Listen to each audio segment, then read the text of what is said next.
Tiri kusangana zvakare pano paDestiny TV pachirongwa The Village. Zita rangu ndinonzi Stella Musha. Nhasi uno mhomho yevanhu vauya kuzoonekana nababa Mutangadura kufuneral parlor yeNyaradzo. Tasvikapo zvekuti muchapel manga makazara, vanhu vakazara panze, vamwe vakatozara nenzira inoenda kuchapel kuratidza rudo rwakanga rwina baba Mutangadura.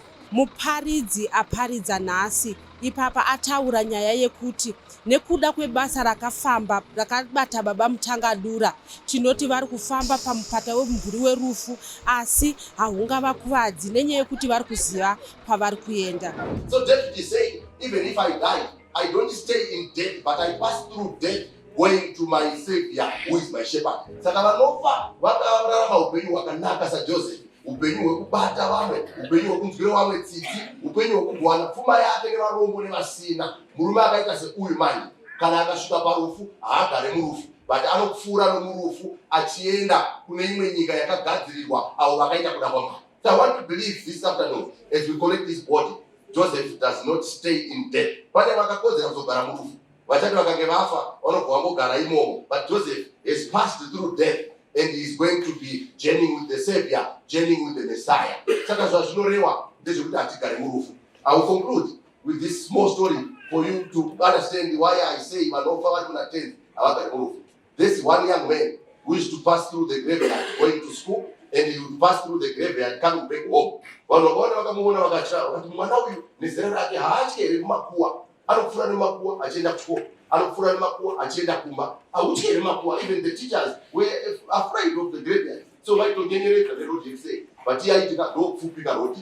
Ende handisi kugara murufu kai. I'm passing through the cemetery to school. And when I'm coming back home, I pass through the cemetery going home. I don't live in the cemetery, but I pass through the cemetery.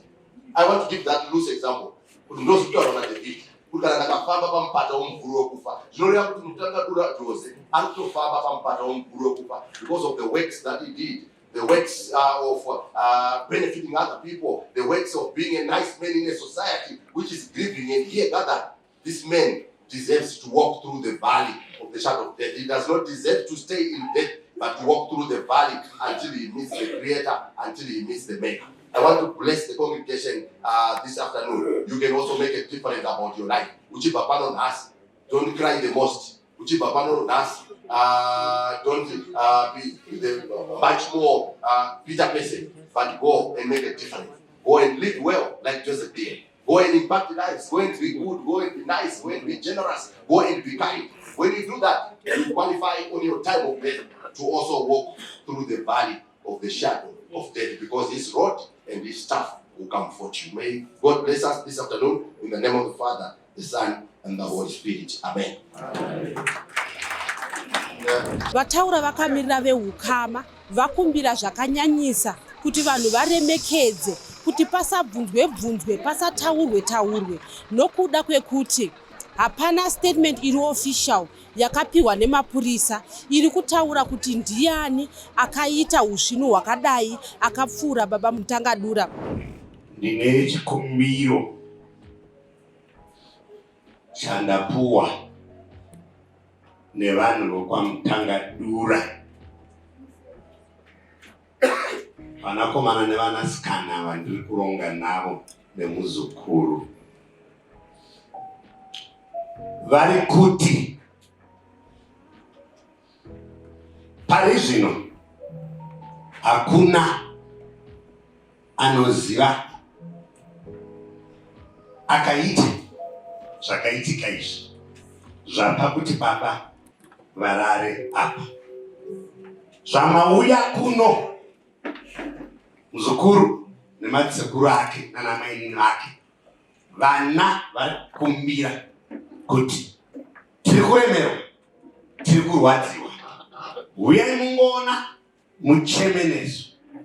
Kana mozoenda, vari kuti macomments amuri kupa muchiti tanga tiriko, yeye akapuwa bara rimwe chete, yeye akapuwa mabara 5, chiri kuzinzwa whether baba vakapurwa kamwe chete, whether kashanu, whether ka20, baba hapatisini.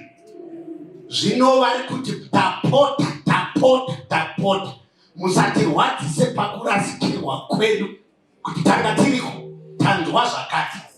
Pano hapana akauya the official version of what happened. Even kunetsa kubvunza vanga varipo kuti zvakambofamba sei, vari kutisiyirai vakaendwa over basa nemhuri vanhu vamapurisa kuti vaite basa ravo. Makomenti edu patichadya, makomenti edu patichatandara, tichinoona mazino edu, ngatizivei kuti tine vana, tine vakoma, tine hanzvadzi, tine veukama, tine amai vevana vari kurwadziwa. Saka tiri kukumbiriswa kwazvo nevekwaMutangadura kuti vamwe vatovasatirayiti chitiudzai zvakafamba sei, zvakambomira sei. Iwo mapurisa anomboti kudii? Kana zvinenge zvawanikwa zvakuda kuti zvichiziviswa vanhu avo vane mvumo yokuziviswa, orai, kana wakazviziva uda kuzoitei pamusoro pazvo, veukama vati please help us, titsigirei, tinyaradzei. Zvekuzoziva udobo zvakazodai nyika yakazodai ko hanzi mweya wechi-eyewitness panyaya iyi. Dai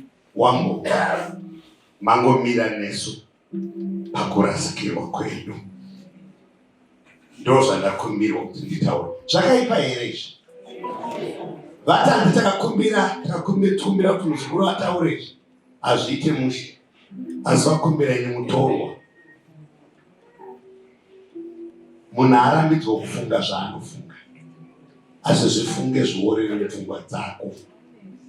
Usaudze vanhu ndine mavhire, ndine .com resi.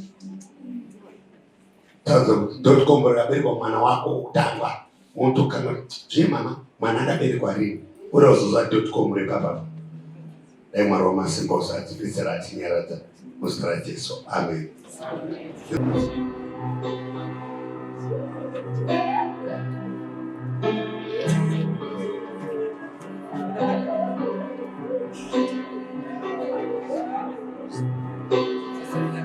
Vari kuuya vese hatisi kubata maoko, tiri kuuya kuzoita body viewing, ndozobata maoko panze kana kumba.